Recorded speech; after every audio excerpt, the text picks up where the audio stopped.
여러분 한 주 동안 잘 지내셨죠? 벌써 6월 중순입니다. 굉장히 시간이 빨리 흐릅니다. 세월을 아끼시면서 마지막 때는 예수님을 우리가 생각하는 것보다 더 열심히 믿고 또 하나님의 말씀 가운데 인생길을 열어가셔야 되리라 이렇게 생각이 됩니다. 오늘도 포근한 마음으로 하나님의 말씀을 함께 묵상토록 하겠습니다. 주님의 중도 멈추심이라는 주제를 가지고 말씀드립니다. 여러분 혹시 금년도에 올림픽이 어디서 진행되는지 아시죠? 파리입니다. 파리, 프랑스 파리인데 지금은 2024년도인데 100년 전인 1924년도에도 프랑스 파리에서 올림픽이 열렸어요. 그때는 지금처럼 많은 나라가 참석지는 못했습니다만은 그래도 세계인들이 올림픽이라면 세계인들이 즐기는 축제입니다. 그때 그 스코틀랜드에서 아주 한 육상 경주자가 이 파리 올림픽에 참석했는데 400m 경주에서 우승을 차지합니다. 세계 신기록을 세우고 우승을 차지하는데 원래 이 사람은 그 400m가 자기의 주종목이 아니에요. 100m가 주종목입니다. 근데 100m 경주를 언제 잡았냐면 주일날 잡은 거예요. 주일날 경주가 벌어진다 그러니까 그 당시 이 사람이 우승 후보자로서 강력히 이렇게 부각이 됐어요. 근데 주일 성수를 굉장히 잘하는 아주 굉장히 깊이 있는 크리스찬입니다. 근데 주일 성수를 그날 경주가 버리니까 못하겠다. 그래갖고 이 사람이 경주를 포기했어요. 그러니까 주변에서 이게 스코틀랜드 사람입니다. 스코틀랜드 그 조직위원회에서 올림픽 팀이랑 함께 갔던 선수들이 비난을 한 거예요. 그거 무릅쓰고 자기는 주일날 하나님 앞에 예배를 드려야 될 사람인데 이날 주일 성수를 못하면 안 된다 생각해서 100m 경주를 포기했습니다. 그리고 400m는 자기의 주종목에 한 번도 뛰어본 적이 없어요. 그래도 조금 이제 나라를 위해서 미안한 마음이 있으니까 내가 100m를 포기한 대신 400m 경주에 참석하겠습니다. 그래서 참석을 했습니다. 참석을 했는데 놀랍게도 우승을 했어요. 그것도 세계 신기록으로 우승을 했습니다. 1924년 파리의 올림픽 경주에 일어났던 사람입니다. 일어났던 일입니다. 이 선수의 이름은 에릭 리틀이라는 사람입니다. 우승을 하니까 인기가 갑자기 높아진 거예요. 그리고 올림픽 영웅으로서 많은 사람들로부터 이름과 명예도 얻게 됩니다. 그런데 어느 날 주님께서 이 에릭 리틀이라는 올림픽의 영웅에 대해서 400m 경주자 우승자였던 이에 대해서 이 사람에 대해서 어느 날 주님께서 감동을 주셨어요. 뭐라고 감동을 주셨냐면 내가 전혀 예상치 못했던 파리 올림픽 400m 경주에서 우승을 하고 많은 사람들에게 영광을 얻었고 많은 사람들에게 감동을 줬는데 그런데 그것보다 더 위대한 영광의 메달이 너에게 있다. 하나님이 이렇게 말씀하시는 거예요. 올림픽에서 금메달을 차지한다는 것이 이것이 얼마나 큰 영예입니까? 여러분 우리나라 사람은 우리나라 선수가 올림픽에서 금메달을 차지하고 점수가 쌓인단 말이죠. 세계 경주에서 입상을 하고 우승을 하다는 점수가 쌓이면서 종신 연금이 나옵니다. 그래서 평생을 먹고 살 수가 있어요. 그런데 하나님께서 말씀하시기를 이 에릭에게 말씀하시기를 올림픽에서 받았던 메달보다 더 귀한 영광스러운 메달이 있는데 너는 복음의 영광이라는 메달을 위해서 복음이라는 메달을 위해서 복음의 영광을 위해서 평생을 살아야 된다. 오늘 하나님께서 갑자기 이런 말씀을 주시는 거예요.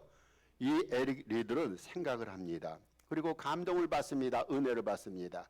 올림픽에서 우승한 건 일시적인 우승이지만 하나님의 영원한 복음의 영광을 위해서 일한다는 것은 이것은 평생의 축복이고 평생 찬란하고 자랑할 만한 그런 일이라 생각됩니다. 그래서 저는 경주자로서 얼마나 꿈이 많았겠어요. 자기가 400m 전공도 아닌데 거기서 우승을 했으니까 이제 자기에게도 잠재력이 있다고 자타가 그렇게 공인을 합니다. 그래서 앞으로 경주자로서의 꿈이 있었고 보장된 출세가 있었고 안정된 삶이 있었는데 이 모든 것을 송두리째 내려놓고 중국에 선교차 떠나게 됩니다. 그러니까 그를 아는 많은 사람들이 손가락질을 하는 거예요. 참 어리석다라고. 올림픽에서 우승하고 경주자로서 꿈을 키워나간다 할지라도 그것을 가지고 하나님 앞에 영광 돌릴 수 있는데 왜 유별나게 삶을 살아가느냐. 왜 너만 유별나게 세상 사람과 동떨어진 어리석은 생각을 하느냐. 그래서 많은 사람들이 비난하고 어리석다 손가락질합니다. 그럼에도 불구하고 에릭 리틀은 그런 생각을 합니다. 올림픽의 영광과 명예보다도 저 중요한 영광으로 하나님께서 내 인생을 불러주셨다면은 분명히 그 진행 과정이라든지 거기에 대한 열매도 하나님께서 주시겠다. 세상적인 이름을 얻고 세상적인 메달을 얻어서 잘 사는 인생보다는 복음의 영광 위에서 사는 인생이야말로 하나님이 계획하시고 이끌어주시고 과정도 은혜 가운데 아름답게 이끌어주셔서 좋은 열매를 주실 것이다. 이러한 확신을 가지고 이제 열심으로 선교사에게 임합니다. 그런데 그 당시 여러분 중국의 상황 알죠? 일본이란 조그만 섬나라가 어떻게 군사력을 굉장히 막강하게 형성을 해갖고 이 중국과의 싸움에서 이기게 됩니다. 그래서 일본 군인들이 중국에 많이 주둔하고 있어서 그 지역을 선교를 간 겁니다. 그러다가 일본군에 의해서 스파이로서 일본군에 의해서 체포가 됩니다. 수감 생활을 하면서 모진 핍박을 받게 됩니다. 그러다가 에릭 리틀은 42세 젊은 나이로 세상을 떠나게 됩니다. 자, 여러분 생각해 보세요. 세상적으로 앞날이 창창한 구만리 앞날이 창창한 그러한 인생 아닙니까? 경주라서의 꿈도 많고 이제는 가문도 살리고 나라의 이름과 명예도 드높일 수 있는 아주 최적의 여건과 조건을 갖추었는데 이것을 포기하고 주님께서 그 복음의 영광이라는 복음의 메달이라는 이 중요한 꿈으로 불러주셨기 때문에 에릭 리틀은 이렇게 생각하셨을 거예요. 이곳으로 나를 불러주시는 하나님이시고 불러주셨기 때문에 그분이 끝까지 도움의 손길을 펼쳐주셔서 내 인생에 복음의 영광과 복음의 메달로 많은 사람들에게 감화력을 주고 감동을 끼치는 내 인생이려니 이렇게 생각을 했는데 이러한 주님의 도우심을 확신했는데 끝까지 가지 못한 거예요. 끝까지 가지 못한 채 주님께서 중도에 도움의 손길을 떼신 듯 보였습니다. 여러분 그렇다면요 우리가 그 순교했던 에릭 리틀의 마음을 우리가 한번 헤아려 보자는 거예요. 순교 시에 에릭 리틀의 마음은 과연 어땠을까요? 오늘 본문으로 들어갑니다. 오늘 본문의 주인공이 누굽니까? 야이로란 사람입니다. 야이로가 어떤 사람이냐면 회당장입니다. 회당장. 이스라엘 백성들에게는 성전이 있고 회당이 따로 있어요. 그래서 회당에서 저들은 삶의 모든 것들을 회당에서 풀어나갑니다. 회당에서 성경 교육도 받고 회당에서 많은 사람들의 송사가 있고 사회적인 문제가 있다면 회당에서 회당장이 그것을 재판해주고 판정을 내려줍니다. 그래서 이 회당에서의 제사와 예배, 제산과 예배를 주도하고 재판과 행정사무를 담당했던 사람이 회당장입니다. 이 회당장은요, 그 당시 많은 대중들에게 상당한 지지를 얻고 있었고 신임을 얻고 있었던 그러한 사람입니다. 그런 회당장 가운데 야이로라는 사람이 오늘 본문에 등장합니다. 그런데 그 야이로의 딸이 오늘 본문에 보니까 12살 소년입니다. 12살 소년인데 아주 심한 중병에 걸렸어요. 아주 심한 중병에 걸렸는데 아버지가 이 딸을 낳게 하기 위해서 여러분 아버지가 그렇지 않습니까? 어머니가 그렇지 않습니까? 딸이 중한 병에 걸렸을 때 이 딸의 병을 고치기 위해서 아마 그 당시에 좋다는 의사들은 다 찾아갔을 거예요. 또 약도 복용시켰을 겁니다. 음식도 좋은 음식도 복용시켰을 거예요. 회당장이니까 돈이 많고 부자가 아닙니까? 그러니까 할 수 있는 것은 다 했어요. 근데 차도가 없습니다. 차도가 없는데 마지막으로 우리 주님 앞에 소망을 건 거예요. 이 방법 저 방법 다 실행했는데 딸의 병을 못 고쳤어요. 그래서 이 회당장 야이로는 예수님께 찾아 나와서 어떻게 했냐면 예수님 앞에 납작 엎드린 거예요. 예수님 앞에 절을 하면서 뭐라고 말하냐면 내 딸이 심한 질병에서 죽어가니 우리 집에 직접 오셔서 우리 딸을 구원해 주십사 이렇게 간청하는 겁니다. 여러분 예수님께서는요 굉장히 그 당시에 바쁘신 분이에요. 이 사람 저 사람 질병을 고쳐주시고 가르치시고 기적도 이적도 베푸시고 하늘나라의 메시지와 복음을 전파하시기에 얼마나 예수님이 분주한 분입니까? 그런데 주님께서는 이렇게 겸손히 간청하는 회당장 야이로의 겸손한 요청을 들으시고 이제는 야이로의 집으로 향하시는 도중입니다. 여러분 생각해 보세요. 예수님께서 그 집에 가시면요, 예수님이 기도해 주시면 게임 끝이에요. 주님이 기도해 주시면 낫잖아요. 주님이 안수해 주시면 낫습니다. 이 소녀가 이 방법 저 방법으로 중병에 걸려서 힘들어 있지만 우리 주님께서 당신의 하늘나라의 방법과 하늘나라의 능력으로 일순간에 고쳐주실 수가 있어요. 이제는 우리 주님이 그 집에 가시기만 하면은 모든 것이 만사형통, 딸이 질병으로부터 나음을 받은 그러한 시간입니다. 그런데 여러분, 이때 돌발 상황이 발생하게 됩니다. 돌발 상황. 여러분, 돌발 상황이란 것이 뭔 말인지 아시죠? 우리의 예상과 예측을 뛰어넘는 돌발 상황이 발생하게 됩니다. 갑자기 한 환자가 툭 튀어나온 거예요. 한 환자가. 지금 야이로의 집으로 예수님이 가시는 도중이고 이제 그 집에 도달하시기만 하면은 12살 난 소의 심각한 질병을 고쳐주실 수 있어요. 그런데 한 여인이 툭 튀어나와서 예수님께서 가시던 발걸음을 딱 막습니다. 그 여인이 혈류병으로 역시 12년 동안 앓는 여인입니다. 우리 주님께서는 가다가 발걸음을 멈추시고 야이로의 집으로 직접 가셔야 되는데 멈춤없이 가셔야 되는데 주님께서 발걸음을 멈추셨어요. 그리고 혈류증 여인을 대하시느라고 우리 주님께서는 딱 그 집에 가셔야 될 발걸음을 멈추시게 됩니다. 여러분, 한시가 급한 상황 아닙니까? 세워라 내워라 그런 상황이 아니에요. 이게 다급해서 예수님 앞에 다급한 상황 속에서 다급히 찾아나와서 다급히 오시라고 다급히 요청하지 않았습니까? 그런데 예수님께서는 다른 환자로 인해서 가던 발걸음을 멈추시고 한시가 급한 상황 속에서 주님께서는 발걸음을 멈추셨어요. 굉장히 이것이 안타까운 사건 아닙니까? 한시가 급한 상황에서 딸을 살리려고 이 회당장이었던 야이로는 체명과 지위와 명성을 내려놓고 예수님께서 찾아나왔단 말입니다. 그러면요, 예수님이 저라면 그랬을 거예요. 너무 상황이 급하니까 뭐 다른 일이 있더라도 이 집 먼저 가야겠다. 삶에는 우선순위가 있어요. 우리가 해야 될 정말로 긴박한 우선순위가 있어요. 그러면 언뜻 볼 때 긴박한 우선순위는 예수님께서 이 집에 가시는 거예요. 회당장 야이로의 집에 가셔서 죽어가는 딸을 고쳐주시는 겁니다. 그런데 예수님께서는요, 중도에 가던 발걸음을 멈추셨습니다. 그 사이에 야이로의 집에서 급보가 왔어요. 딸이 죽었다는 겁니다. 여러분, 직전까지는 안 죽었어요. 그래서 예수님이 가시면 살려주실 수 있는데 예수님이 가시던 발걸음을 또 다른 환자로 인해서 멈추셔서 그 짧은 순간에 야이로의 집에 있는 12살 사랑하는 딸이 죽게 됩니다. 여러분, 마지막 희망을 가지고 예수님 앞에 찾아 나왔어요. 그런데 그 희망이 무산이 됐습니다. 딸의 죽음으로 이제는 절망에 빠지게 됩니다. 급보가 와서 그렇게 식구들이 얘기하는 거예요. 딸이 죽었으니까 예수님 더 이상 안 오셔도 됩니다.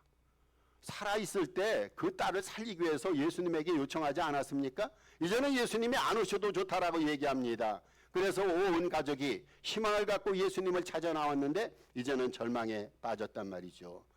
여러분, 절망에 빠졌을 때 혼란한 그러한 생각이 듭니다. 예수님은 정말로 살아계신 분일까? 예수님은 정말로 사랑의 분일까? 예수님은 정말로 우리와 친밀한 분일까? 여러분, 우리가 주님 앞에 기도할 때가 있어요. 우리도 인생의 계획을 짜고 주님께서 도와주시겠거니 생각하면서 열심히 우리도 신앙생활하고 사회생활할 때가 있어요. 그런데 그 일에 열매가 맺히지 않을 때도 있어요. 여러분, 그럴 때 있잖아요. 누구보다 열심히 기도하고 계획 짜서 이 일은 주님께서 도와주시겠다 생각하면서 그 일을 진행했는데 어느 순간에 일의 열매가 안 나타나고 생각이 들기를, 주님께서 중도에 나를 도와주시는 도움의 손길을 주님께서 멈추셨구나. 여러분, 그런 생각이 들 때가 있단 말이죠. 그럴 때는 우리의 삶 속에서 주님의 인격에 대한 의심이 꼬리에 꼬리를 물고 일어나는 거예요. 주님이 과연 사랑의 주님인가? 주님은 과연 능력이 있으시고 주님은 과연 신실하신 분인가? 더 나아가서 주님은 과연 내 편인가? 성경을 통해서 우리는 늘상 묻잖아요. 내가 원하고 바라는 대로 주님은 내 편이 되셔야 되는데, 내 기도를 들어주셔야 되는데, 나를 도와주셔야 되는데, 삶의 열매가 그렇게 나타나지 않을 때는 주님이 정말로 내 편인가? 묻고 또 묻곤 합니다. 여러분, 중도에서 우리 주님께서 중도에 멈추실 수가 있어요. 멈출 때가 있는데 주님께서 중도에 멈추시는 이유가 있습니다. 주님께서 중도에 멈추시는 이유는요, 첫째로 믿음을 시험하기 위해서입니다. 여러분, 우리가 이걸 기억하셔야 됩니다. 주님께서는요, 어떠한 상황 속에서도, 상황이 좋든 상황이 나쁘든 간에 어떠한 상황 속에서도 우리가 믿음 안에 거하는가를 살피시기 위해서, 우리의 믿음을 테스트하시기 위해서 때로는 중도에 발걸음을 멈추시기도 합니다. 지금 딸이 죽었어요. 지금은 딸이 죽었습니다. 절망에 놓인 야이로에게 예수님께서 뭐라고 말씀하십니까? 50절 말씀에 믿기만 하라 그래서 50절에 보니까 믿기만 하라. 여러분, 야속하지 않습니까? 주님께서 믿기만 하라고 말씀하셨다면요, 살려주셔야죠. 그런데 주님께서는 오히려 오시는 발걸음을 멈추시고 그 사이에 야이로 딸이 죽었고, 그 상황을 보면서 주님께서는 믿기만 하라 라고 말씀하시는 거예요. 여러분, 이것이 뭔 말입니까? 지금 죽은 자를 앞에 두고 우리 주님께서는 믿기만 하라고 말씀하시는 거예요. 여러분, 이 말씀은 이런 뜻이에요. 사실 야이로가 예수님 앞에 직접 나올 때는 확신을 갖고 나왔잖아요. 내 딸이 심각한 질병에 걸렸지만 주님께서 내 딸을 살려주실 것이다. 이런 믿음의 확신을 갖고 나왔다면요, 설령 딸이 죽었다 할지라도 주님께서 다시 살리실 것을 믿음으로 확신하고 믿으라는 거예요. 여러분, 이때도 주님을 섬겼다면 이때도 주님을 주님을 믿으라는 거예요. 우리는 어떤 때는 믿음이 굉장히 좋아요. 그런데 어떤 때는 의심을 해요. 그렇지 말고, 의심하지 말고, 어려울 때나 힘이 있을 때나 우리가 늘 상황 판단을 우리 스스로가 조절하지 말고 주님을 늘상 은혜의 마음으로 믿으라는 겁니다. 여러분, 성도는 그런 자가 성도 아닙니까? 매 순간 주님에 대한 절대 믿음을 가지고 주님을 믿는 자가 성도예요. 오늘은 믿었는데 내일은 덜 믿어요. 오늘은 상황이 조금 좋으니까 예수님을 잘 섬기고 주님 앞에 영광 돌리는데 상황이 열악해지니까 주님에 대한 믿음을 버리는 것은 온전한 믿음이 아니라는 거죠. 여러분, 한순간도요, 이게 중요한 게 있어요. 한순간도 우리의 믿음을 멈춰서는 안 된다는 겁니다. 믿음이 뭐냐면요, 믿음은 유한한 인간이 무한한 하나님과의 관계 속으로 들어가는 방편이며 하늘의 능력과 축복을 공급받는 유일한 통로입니다. 우리 인간은 연약하고 부족하단 말이죠. 하늘의 도움이 필요합니다. 그 하늘의 도움을 공급받는 통로가 믿음이에요. 이 믿음이란 통로로 통해서 하늘의 지혜와 능력이 우리에게 내려온단 말이죠. 여러분, 믿음이 원천적으로 무산되면요, 하늘에 아무리 좋은 능력과 좋은 것이 있어도 우리가 그것을 공급받을 수가 없어요. 우리 인간은 유한합니다. 우리 인간은 기도도 유한합니다. 열매도 유한하게 맺어갑니다. 그런데 하나님은 무한하신 전지전능하신 하나님이에요. 유한한 인간이 무한한 하나님과의 관계 속으로 들어가는 것이 이게 바로 믿음이란 말이죠. 저는요, 인생의 불행이 뭔가를 가만히 생각해 봤어요. 여러분, 인생의 불행이 뭡니까? 건강치 못한 것도 작은 불행이 될 수가 있어요. 돈이 없는 것도 불행이 될 수가 있어요. 자녀가 부모의 뜻대로 성공하지 못한 것도 불행이 될 수가 있어요. 그런데 여러분, 정말로 인생의 불행이 있어요. 인생의 불행은요, 주님이 우리의 삶 속에서 일시 멈추고 그것을 우리가 느끼는 것, 주님께서 내 인생의 일시 멈췄다, 그거를 느끼는 것이 불행이 아니라 진정한 불행이 있다면 자신의 믿음이 멈춰지는 거예요. 여러분, 이게 불행이 아닙니까? 자신의 믿음이. 여러분, 우리 주님께서는 믿음의 대상자예요. 주님께서는요, 우리가 당신을 전적으로 믿기를 바라는 믿음의 대상자가 됩니다. 이때는 주님을 믿고 저 때는 주님을 못 믿는 거, 이건 믿음이 아닙니다. 우리에게 중요한 것은요, 이때나 저때나 이 상황이나 저 상황이나 관계없이 늘 주님을 잘 섬기는 겁니다. 주님을 향한, 주님을 믿는 믿음이 멈추면은요, 어떤 현상이 일어납니까? 여러분, 우리의 영혼이 멈추게 됩니다. 우리의 영혼. 우리 영혼이 다치는 거예요. 우리의 영혼을 가지고 주님과 교제를 나누지 않습니까? 믿음이란 통로를 통해서 교제를 나누게 되는데 우리의 믿음이 멈추면 우리의 영혼도 멈추게 되고 영적 삶도 멈추게 됩니다. 여러분, 믿음이 멈추면요, 그래도 세상적으로는 잘 살 수가 있어요. 그러나 진정한 행복과 진정한 기쁨이 없습니다. 혹여 자신의 뜻과 기대대로 열매가 안 나타나고 중도에 우리 주님께서 멈추심을 혹시 느끼고 경험한다죠. 여러분에게 부탁을 드립니다. 초심의 믿음으로 진행하시길 바랍니다. 초심의 믿음이에요. 초심의 믿음. 믿음이 풀 가동될 때요, 주님의 응답과 주님의 축복도 풀 가동됩니다. 두 번째로 주님께서 중도에 멈추시는 이유가 있어요. 두 번째로 더 약한 자를 챙기시기 위해서입니다. 여러분, 더 약한 자. 주님이 멈추신 것은요, 여러분, 주님께서 멈추신 것은 누구 때문입니까? 혈류병 환자 때문에 멈추셨어요. 제가 오늘은 함께 읽지 않았습니다만 43절부터 48절까지에는요, 이 혈류병 환자의 얘기가 나옵니다. 지금 야이로의 딸은 죽음의 기로에 있고 야이로의 딸의 상황이 아주 다급한 상황입니다. 자, 그렇다면은 어떤 면에서 혈류병 환자 있잖아요. 혈류병 환자는요, 더 다급해요. 야이로의 딸도 다급해요. 그런데 혈류병 환자도 어떤 면에서는 더 다급합니다.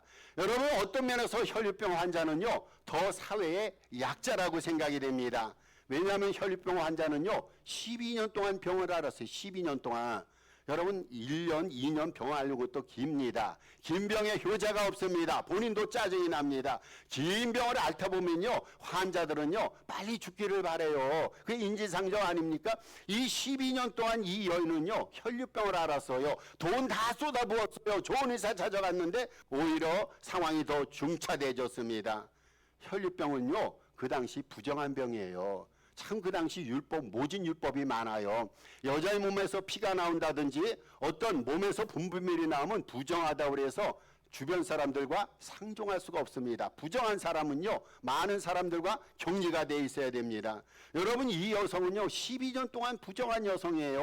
그러니까 12년 동안 예배에 참석할 수가 없어요. 목사의 축복도 받을 수 없고 설교도 들을 수가 없습니다. 사회생활이 원천적으로 막히게 됩니다. 12년 동안의 이 혈류병 여인은요, 종교와 경제와 사회 육신적으로 모든 권리들을 박탈당하고 있어요. 12년 12살 된 야이로의 딸은요, 육체적인 고통만을 앓고 있는 거예요. 그렇잖아요. 육체적인 고통만을 앓고 있지만 혈류증 여인은요, 모든 것을 다 박탈당했어요. 목숨, 생명은 부지되고 있습니다. 숨은 쉬고 있습니다만은 여러분, 이 인생이 살아있는 가치 있는 인생이 아니에요. 정말로 가치가 없습니다. 그토록 12년 동안 고통을 당했습니다. 여러분, 더 약자란 말이죠. 더 약자. 저는 우리 주님께서 약자를 대하실 때, 더 약자를 대하실 때 우리 주님의 눈길과 시선과 마음이 어디에 더 가겠습니까? 여러분, 더 약자에게 갑니다. 여러분, 이게 주님의 마음이에요. 주님께서는 더 약한 자가 있다는 소문을 들었어요. 더 약한 자가 당신에게 나온 것을 깨달았습니다. 그래서 주님께서는 더 약한 자를 위해서 가시던 발걸음을 일시 멈추신 겁니다. 우리 주님께서는 야이로 딸을 무시해서가 아니에요. 야이로 딸을 덜 사랑해서가 아니라 더 가난한 사회적 약자를 향해서 주님은 더 신경을 쓰셨단 말이죠. 여러분, 성경은 우리에게 분명히 말합니다. 시편 68편 5절에 우리 주님께서 뭐라고 말씀하시냐면 하나님은 고아의 아버지시라, 과부의 재판장이시라 했어요. 여러분, 주님의 눈은요, 저는 우리가 이렇게 주님의 눈을 가져야 된다 생각합니다. 주님의 눈은 병들고 가난하고 억압받고 고통받는 소외된 약자를 향해 있습니다. 여러분, 주님의 눈은요, 잘 사는 사람이 아니라 못 사는 사람에게 주님의 눈길이 향해 있어요. 여러분, 우리 주님의 눈은요, 이것저것 할 수 없어서 눈물 짓고 한숨 짓고 있는 그 불쌍한 영혼들을 향해 있습니다. 주님의 발걸음은 어디를 향하십니까? 여러분, 잘 사는 자, 권력자들, 세상적으로 얻을 거 가질 거 다 갖춘 자들, 그들이 아니라 사회적 약자, 소외자들을 향해서 주님의 발걸음이 늘상 그들을 향하시는 거예요. 여러분, 때로는요, 우리를 향하신 주님의 발걸음이 중도에 멈췄다라고 생각할 때가 있어요. 그때 우리 주님의 사랑을 의심하지 마시길 바랍니다. 아, 주님께서는 나보다 더 가난한 자를 향해서 먼저 마음을 쓰시고 있구나. 여러분, 이것이 기독교 마음 아닙니까? 이것이 하나님의 아름다운 마음이라 생각합니다. 우리 기독교 정신은요, 기독교 정신은 약자를 섬기는 게 기독교 정신이에요. 여러분, 잘난 자, 능력 있는 자, 권세를 갖고 있는 자, 여기에 우리가 눈길을 쏟을 것이 아니라 우리보다 못 살고 우리보다 못 배우고 우리보다 가난하고 헐고 소외자들을 향해서 우리도 예수님의 정신으로 사랑을 쏟아보자, 그거예요. 여러분, 이것이 기독교 정신 아닙니까? 이것이 예수 믿는 정신 아닙니까? 기독교 정신은요, 줄이고 가난한 자를 이웃 삼아서 자신의 몸처럼 사랑하는 거, 이게 예수 마음이고 우리가 가져야 될 성도의 마음입니다. 영적, 육적, 사회적 약자를 보시거든 여러분, 이 사람들이 우리 주변에 있을 수가 있어요. 그러면 우리들도 가든 발걸음을 멈추시고 저들을 배려하고 섬기시고 돌보셔야 됩니다. 셋째, 우리 주님께서 왜 중도에 멈추셨냐? 더 위대한 일을 하시기 위해서입니다. 자, 오늘 본문은요, 해피엔딩입니다. 해피엔딩. 그렇죠? 오늘 본문 보면요, 아주 해피엔딩으로 끝나게 됩니다. 주님께서는 당신이 멈추셨던 사이에 죽었던 야이로를 찾아가셔서 다시 살리셨어요. 자, 이 일로 인해서 야이로의 집안에 행복이 가득 찼습니다. 생명이 가득 찼습니다. 기쁨이 다시 찾아왔습니다. 여러분, 예수님의 목표가 있어요. 예수님의 목표는요, 단지 병자를 고치시는 거 이 이상이에요. 이게 예수님의 목표예요. 여러분, 예수님의 목표는요, 눈에 보이는 현실 세계의 문제를 해결해 주시는 것 그 이상이 예수님의 목표입니다. 당장 야이로의 딸을 살리시고 병을 고쳐주시는 것 그 이상이 예수님의 사역 목표란 말이죠. 주님의 일시 멈추심은요, 더 위대한 일을 행하시기 위해서예요. 여러분, 더 위대한 일을 보세요. 살아있는 사람을 고치는 것보다도 죽은 사람을 살리는 거, 이게 더 위대한 일 아닙니까? 아니, 예수님께서 가셔서 그냥 살아있는 병들어 아픈 살아있는 영혼을 살리셨는데 주님이 일시 멈추셨어요. 그래서 사이에 그 아이가 죽었습니다. 그러면 가서 죽은 영혼을 다시 살리시는 거, 죽은 영혼을 다시 살리는 것과 병든 영혼을 고치시는 것, 여러분, 이 둘 사이에는 엄청난 능력과 지혜의 차이가 있어요. 어떤 것이 더 위대한 일입니까? 세상 사람들을 볼 때 주님의 능력이 어떤 면에서 더 크게 나타납니까? 병자를 단지 고치시고 현실 문제를 해결해 주신 것 이상으로 죽은 자를 살리시고 절망 너머에 희망이 있음을 보여주시고 아픔 너머에 인생의 기쁨과 행복이 있음을 보여주시는 것이 더 큰 일이란 말이죠. 여러분, 주님께서는요, 때로는요, 우리 인생에 더 위대하고 크신 일을 행하기 위해서 일시 발걸음을 멈출 때가 있어요. 우리를 사랑 안 하셔서가 그게 아니에요. 우리의 삶 속에 더 아름답고 더 복되고 더 기쁘고 세상 사람들이 깜짝 놀랄 만한 신비하고 위대한 일을 일으키기 위해서 때로는 우리가 계획했던 것에 우리 주님은 도움의 손길을 멈추시고 우리를 그저 주시하고 바라보실 때가 있습니다. 여러분, 지금까지요, 우리에게 임했던 주님의 역사와 은혜 신비롭기 그지없습니다. 얼마나 큽니까? 저는 많이 경험했어요. 여러분도 많이 경험했을 거예요. 주님께서 지금까지 우리의 인생을 책임지셨어요. 우리의 교회를 책임지시고 우리의 삶의 반경 속에 함께 하셨어요. 그런데 여러분, 기대하시길 바랍니다. 우리는 앞으로 더 크고 위대한 일을 경험할 겁니다. 여러분, 이게 우리의 소망이에요. 오늘 우리의 눈물을 뛰어넘는 기쁨을 우리는 경험할 거예요. 오늘의 성공을 뛰어넘는 더 큰 성공을 우리 주님께서는 우리로 하여금 경험케 하실 겁니다. 여러분, 우리는요, 이런 말씀을 드립니다. 우리는 날마다 더 좋아질 겁니다. 여러분, 지금 좋습니까?